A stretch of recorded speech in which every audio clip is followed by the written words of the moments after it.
堕落者出现在北上。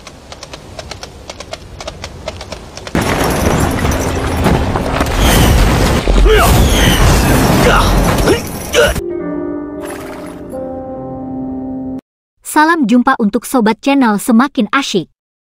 Kali ini channel Semakin Asyik akan mengulas film Wu Gengji, bagian terakhir season 1, yang memasuki episode 26-30, sebagai lanjutan dari season 1, episode 21-25.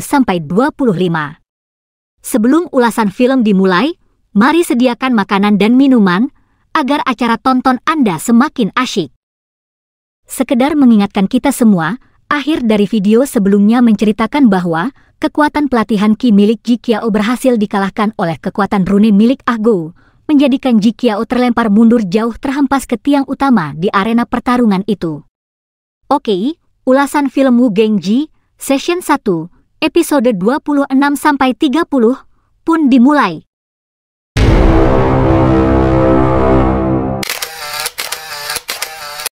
Begitu emosinya mereda, Ah Gou berlari ke gerbang utama menuju alam kebebasan tanpa mempedulikan Ji Qiao yang terluka parah.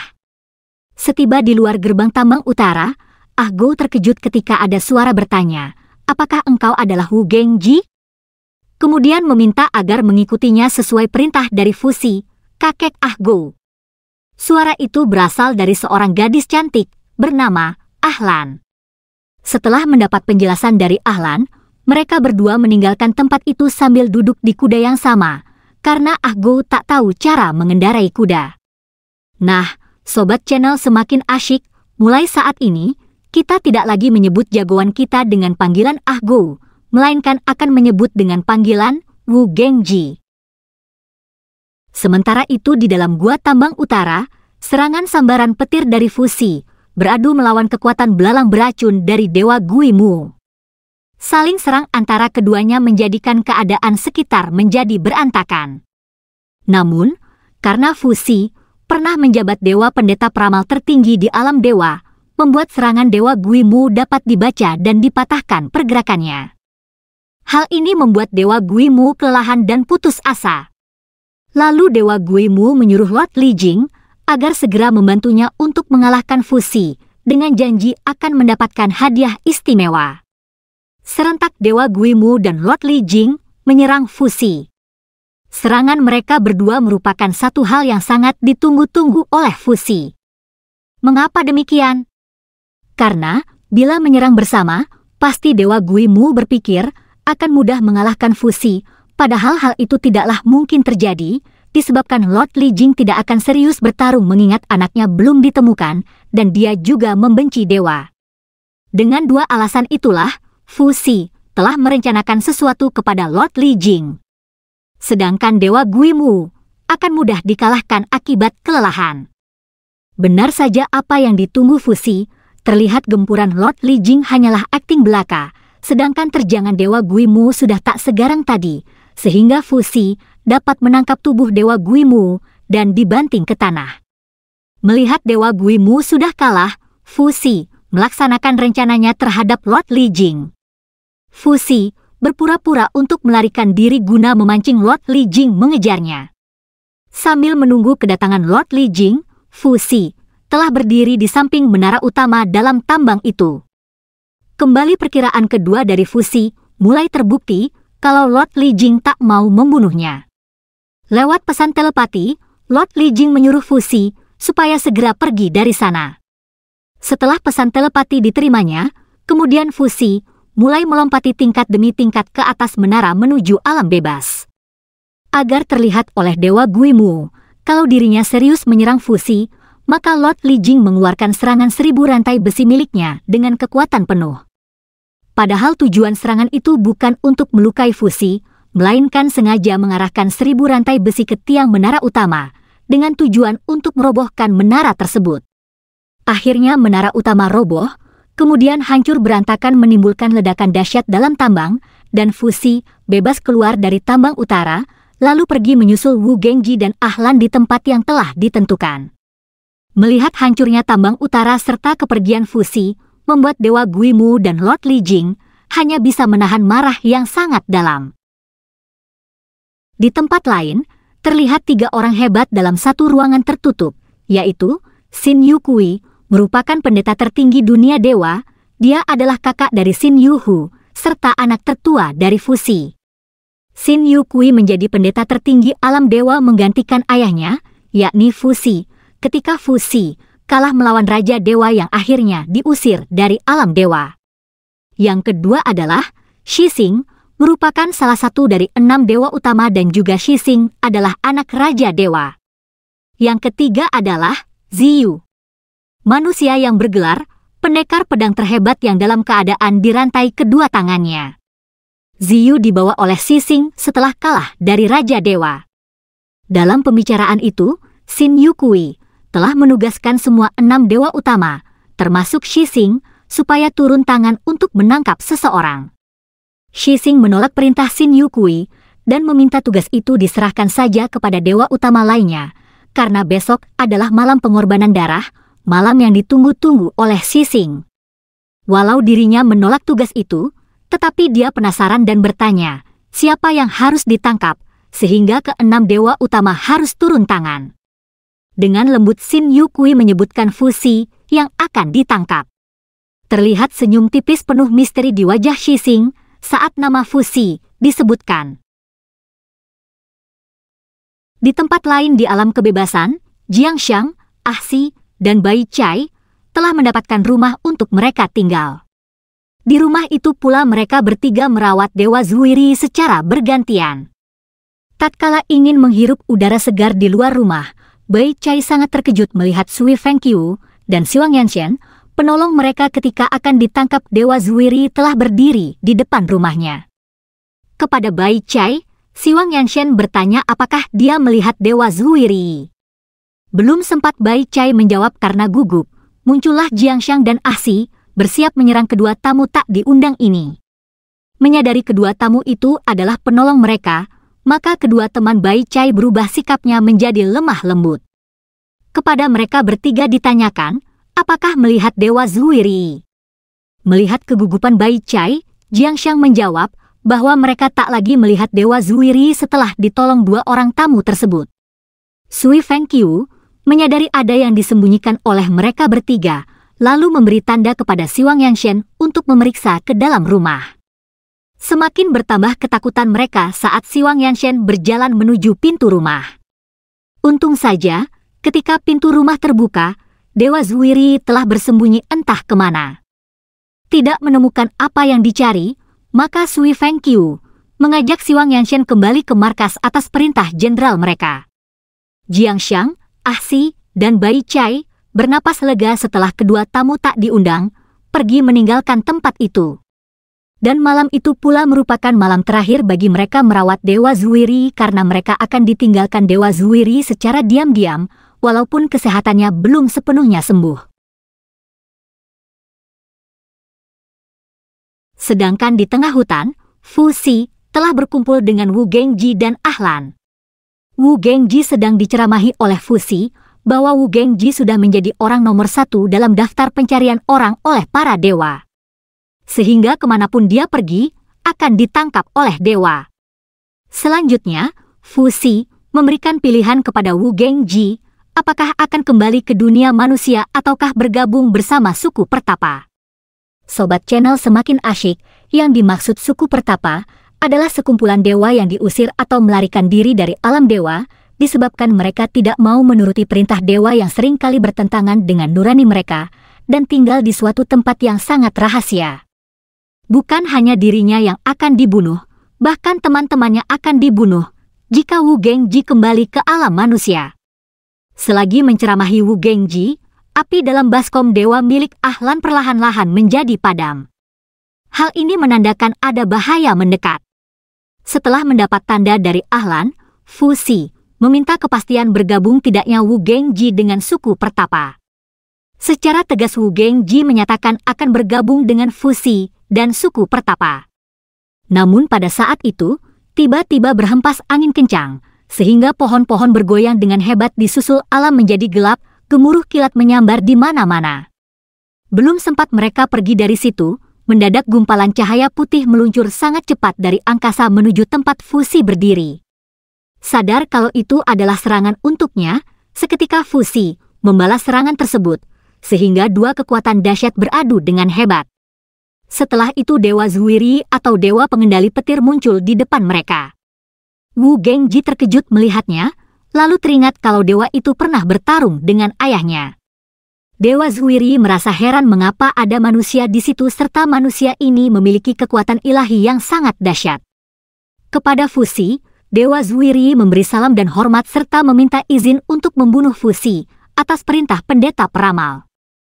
Mendengar perkataan itu, Fusi mempersilahkan Dewa Zuiri melaksanakan niatnya dan bertanya seberapa besar peluang Dewa Zuiri bisa menang bila dia masih dalam keadaan terluka. Kita tahu, Dewa Zuiri belum sembuh total akibat serangan Sui Fengqiu dan Siwang Yanshen. Baru saja Dewa Zuiri akan melakukan serangan, sontak dari angkasa kembali meluncur cahaya merah mengarah ke Fusi. Melihat cahaya itu menuju kepada dirinya, seketika Fusi mundur beberapa langkah.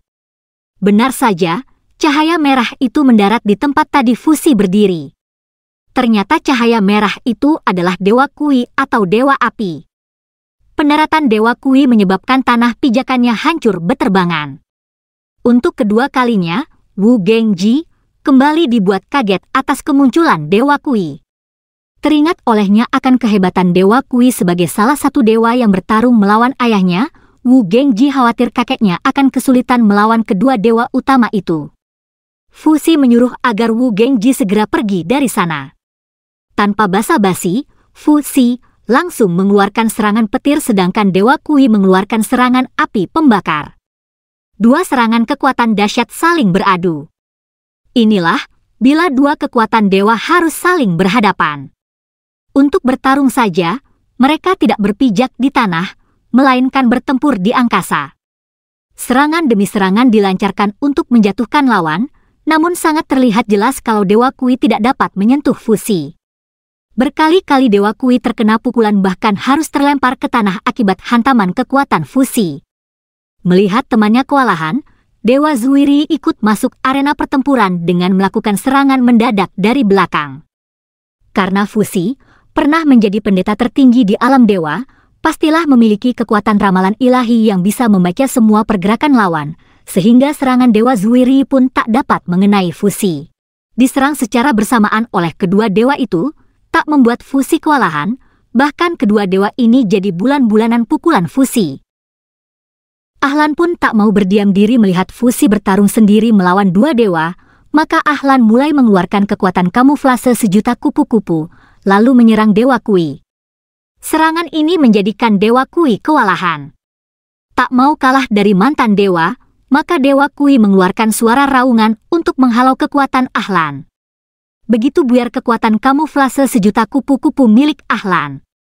Tiba-tiba Dewa Kui menerjang Ahlan, membuat Ahlan terpental, tetapi tubuh Ahlan berubah menjadi kupu-kupu. Dewa Kui kaget kalau yang diterjangnya hanyalah kamuflase kupu-kupu. Dari angkasa Dewa Zuiri melihat perlakuan Ahlan yang mempermainkan Dewa Kui. Dia pun bersiap menyerang Ahlan, tapi sayang, semua serangannya hanya mengenai ruang kosong. Hebatnya lagi, Ahlan dapat berpindah tempat ketika diserang, bahkan dapat memukul dan menerjang Dewa Zuiri hingga tersungkur ke tanah. Masih belum cukup melakukan pertempuran, Fusi mengeluarkan kekuatan tombak petir, lalu dilemparkan ke arah Dewa Kui. Kekuatan tombak petir itu hanya bisa ditahan Dewa Kui tanpa bisa menghancurkannya. Di sisi lain, Ahlan kembali melancarkan serangan kamuflase sejuta kupu-kupu ke arah Dewa Zuiri. Di saat genting itu, tiba-tiba muncul serigala raksasa buas yang menghalau kekuatan tombak petir dan kamuflase sejuta kupu-kupu. Serigala raksasa buas ini adalah binatang pendamping Dewa Shixing, anak Raja Dewa. Bila serigala ini muncul, pertanda Dewa Shixing akan muncul pula. Benar saja, semua yang ada di situ sangat terkejut atas kehadiran Dewa Shixing.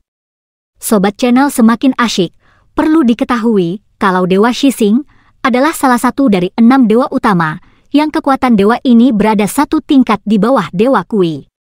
Tapi sobat jangan salah kira dulu, Dewa Shixing memiliki dua kekuatan yang tidak dimiliki oleh dewa hebat manapun. Kekuatan pertama adalah tenaganya tak pernah berkurang atau habis, bahkan makin bertambah. Jika tenaga lawan semakin berkurang saat bertarung dengannya, akan membuat tenaga Dewa Shixing akan makin bertambah. Kekuatan kedua adalah Dewa Shixing tak akan pernah mati walaupun dikeroyok semua dewa utama.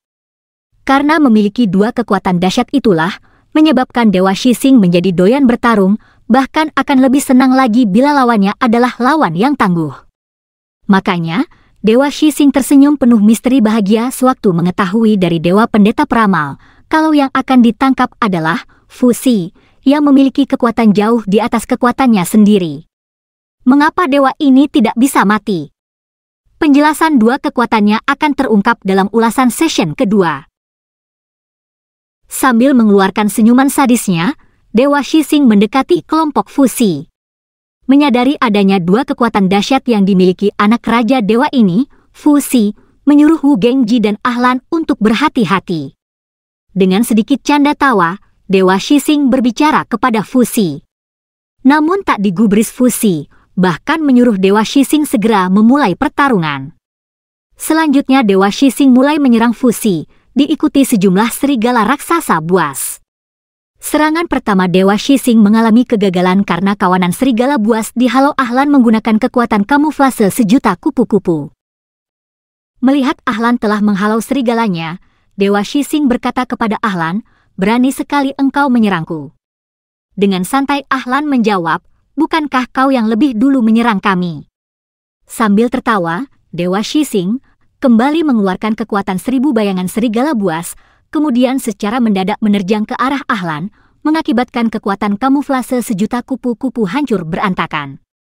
Tetapi, di serangan kedua kawanan serigala ini, dapat dihadapi kekuatan kamuflase sejuta kupu-kupu, sehingga 1000 bayangan serigala hilang lenyap tak berbekas. Di sisi satunya lagi, Fu Xi sedang dikeroyok Dewa Kui dan Dewa Zuiri, tetapi semua pergerakan kedua dewa itu dapat dipatahkan oleh Fu Xi. Sementara itu, Wu Gengji diserang salah satu serigala buas, namun dapat dikalahkan oleh 2 ekor kupu-kupu yang ditinggalkan Ahlan untuk melindungi Wu Gengji. Kembali ke Ahlan yang sedang dikejar Dewa Shixing. Tetapi naas bagi Ahlan yang harus terguling-guling ke tanah akibat diseruduk secara tiba-tiba oleh seekor serigala. Tak mau kehilangan waktu percuma, Ahlan segera bangkit berdiri lalu mengurung Dewa Shixing dengan penuh kekuatan sejuta kupu-kupu. Kurungan sejuta kupu-kupu itu agak merepotkan Dewa Shixing. Mengingat Dewa Shixing adalah dewa yang makin bertambah kuat dan tak bisa mati, maka kurungan sejuta kupu-kupu dapat dihancurkannya. Bahkan tiba-tiba Dewa Shixing telah berada di depan Ahlan dan mencekik lehernya, kemudian menabrakkan tubuh Ahlan ke beberapa pohon besar, lalu berhenti sambil mencekik leher Ahlan dengan tubuh menggantung di udara. Tak sampai di situ, Dewa Shixing berkata, "Kau terlalu lemah," dan perlahan-lahan Dewa Shixing mengeluarkan rune di tangan kirinya untuk membunuh Ahlan. Wu Gengji yang melihat hal itu menjadi marah bukan kepalang, refleks rune di tangan kirinya keluar secara otomatis. Ketika tangan kiri Dewa Shixing akan menghantam Ahlan, seketika Wu Gengji menerjang dan menahan rune Dewa Shixing. Terjangan Wu Gengji membuat Dewa Shixing merubah serangan sambil melemparkan Ahlan, lalu menangkis kekuatan rune dari Wu Gengji. Karena Wu Gengji belum masuk kategori lawan yang kuat, maka dengan mudah Wu Gengji dihajar hingga terpental jauh bahkan tertancap dalam sebongkah batu, membuat Wu Gengji tak bisa bergerak lagi. Kini Fu Xi dan Ahlan dikurung 3 dewa utama. Selagi mereka berdua bersiap menghadapi 3 dewa utama itu, tiba-tiba Dewa Guimu muncul dari balik batu sambil tertawa menyapa Wu Gengji yang masih menahan kesakitan. Ahlan menjadi panik melihat Dewa Guimu akan mengeluarkan kekuatan beracun untuk membunuh Wu Gengji. Fu Xi sadar akan kepanikan Ahlan terhadap Wu Gengji, lalu berkata supaya tidak usah khawatir terhadap Wu Gengji. Belum sempat Dewa Guimu melakukan serangannya, tiba-tiba Dewa Taiji hadir di tempat itu dan menyuruh Dewa Guimu supaya membiarkan Wu Gengji untuk fokus terlebih dulu menghadapi Fu Xi dan Ahlan. Selanjutnya dari angkasa, perlahan-lahan turun Dewi Cantik sambil menyapa Fu Xi. Dewi Cantik ini merupakan salah satu dari 6 dewa utama yang memiliki kekuatan pengendali salju. Dan Dewi Cantik ini juga merupakan tunangan Dewa Taiji. Kini genaplah sudah kehadiran 6 dewa utama di tempat itu. Reunian 6 dewa utama dengan 2 mantan dewa terjalin sementara waktu. Dari percakapan itu dapat diketahui bahwa hampir semua 6 dewa utama merupakan murid dari Fuzi, kecuali Dewa Taiji dan Dewa Shixing. Menyadari kekuatan dahsyat yang dimiliki guru mereka, maka butuh kekuatan 6 dewa utama untuk menghadapi Fuzi. Sementara 6 dewa utama mengelilingi Fuzi dan Ahlan, perlahan-lahan Wu Gengji sudah terbebas dari batu tempatnya tertancap. Melihat suasana panas di depannya, dia sangat tahu akan kekuatan serta kekejaman 6 dewa utama, berdasarkan pengalaman yang dilihatnya ketika ayahnya diserang dewa-dewa utama, membuatnya berpikir akankah kehilangan satu lagi kerabat dekatnya? Sambil memegang pundak Ahlan, Fuzi memberi tanda agar segera membuat susunan simbol pertahanan untuk mereka berdua. Walau sadar mereka kalah jumlah, namun Ahlan tetap melakukan perintah Fuzi. Masih dengan santainya, Fuzi merendahkan kemampuan dari 6 dewa utama. Mendengar mereka semua dianggap rendah, satu persatu dewa utama mulai mengeluarkan kekuatan andalan masing-masing. Dewa Taiji mengeluarkan kekuatan ilahi agung, si Dewi Cantik mengeluarkan kekuatan jarum salju, Dewa Zuiri dengan kekuatan petir, Dewa Kui menggunakan kekuatan matahari, Dewa Shixing tetap dengan kekuatan bayangan serigala buas, dan Dewa Guimu melancarkan kekuatan sihir belalang beracun. Secara serentak 6 dewa utama menyerang Fuzi dan Ahlan dari 6 arah.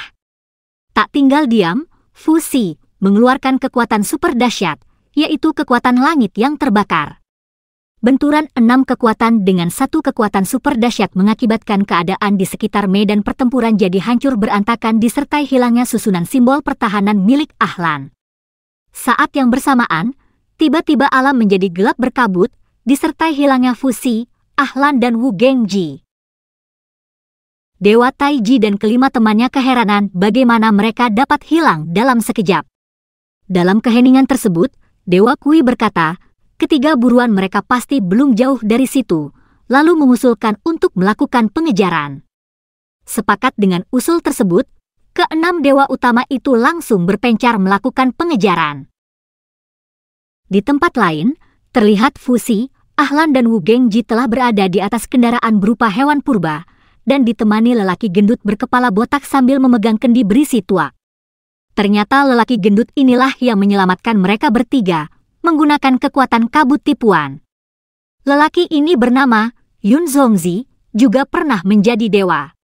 Sedangkan kendaraan yang mereka naiki adalah sejenis ikan purba, yaitu salamander terbang.